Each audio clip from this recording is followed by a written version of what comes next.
Hello again. The expression critical race theory seems to be cropping up quite a lot all over the place lately in the wake of the Black Lives Matter protests. The only trouble is, hardly anybody seems to understand what is meant by the term. It's bandied around all over the place. Most of us have heard of vague mention of institutional racism, white privilege, microaggression against black people, but that's about it. It's worth getting to grips with the idea, though, because there is a lot more to this than just combating racial prejudice, which is a worthy enough idea by itself, I'll be the first to concede. Those who endorse critical race theory, though, have something else in mind entirely. They want to revolutionise society. In fact, they want to do away altogether with society as we know it and replace it with something quite different. This alone makes it important for us to know what is actually going on when we see riots and protests inspired by this ideology.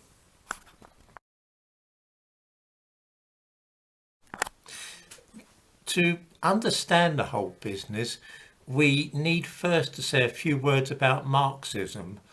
Otherwise, it will be impossible to understand the very concept of critical race theory. Most people, that's generally, the average person, thinks that ideas, whether they're political, religious, literary, artistic, whatever they are, that they spring from somebody's mind and then go out and affect society.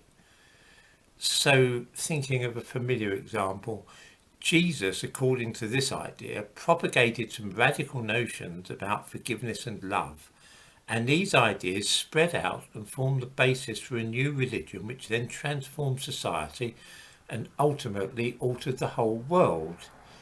From this reading, it's the ideas that actually affect society. In the same way, before the French Revolution, people came up with ideas such as liberty and equality. These ideas spurred on others and went on to change the society of France, altering it from an autocratic monarchy to a republic. I'm tempted to go into the topic of dialectical materialism at this point and explore some of the deeper Marxist ideology, but I'm not sure how much these days people want to hear about dialectical materialism, which is essentially the idea that certain ideas arise and they clash together, so you get a thesis and an antithesis, rather like a logical syllogism, only this is acted out in history, so that you, anyway, we'll skip that for now. Perhaps I'll make a separate video entirely about dialectical materialism. Marxists have a view of ideas and society which turns on its head the way that the rest of us think about matters. Marxists believe in what they describe as a materialist view of history. That is to say, the important thing in history is real people. There's no room for souls or spirits or even really ideas. What governs people's lives are material conditions, their working conditions, particularly economic means of production, whether it's feudalism or industrial society and so on. They believe that it's society itself which produces the ideas. A lot of people think ideas are just a free creation of the human mind. That we can think pretty well anything we like and then spread that idea and use the idea to change things. That's not the case according to Marxists. According to Marxism, it's our society that tells us what to think, that we think in the way we do because of economic conditions in which we are raised. So, looking at Jesus again, rather than Jesus having revolutionary ideas about love and forgiveness, he was really no more than the product of his society. It was his society that formed Jesus. Society is the society and the economic conditions that actually shaped his message. He was really no more than a product of that society, parroting the scriptures of the times. He didn't come up with the ideas, he was merely acting as a mouthpiece for the culture. There could be something in this. For instance, most of what we think of as Jesus' own words are no more than quotations from the Hebrew scriptures. I'm thinking now of things that we associate with Jesus. The meek shall inherit the earth, love thy neighbour as thyself. Even the last words on the cross, my God, why hast thou forsaken me? They're really just Jesus quoting from the Psalms, Psalm 37 verse 11, Psalm 22 verse 1 and so on. So from that point of view, I can see from a Marxist perspective, Jesus' life would fit in well with that idea.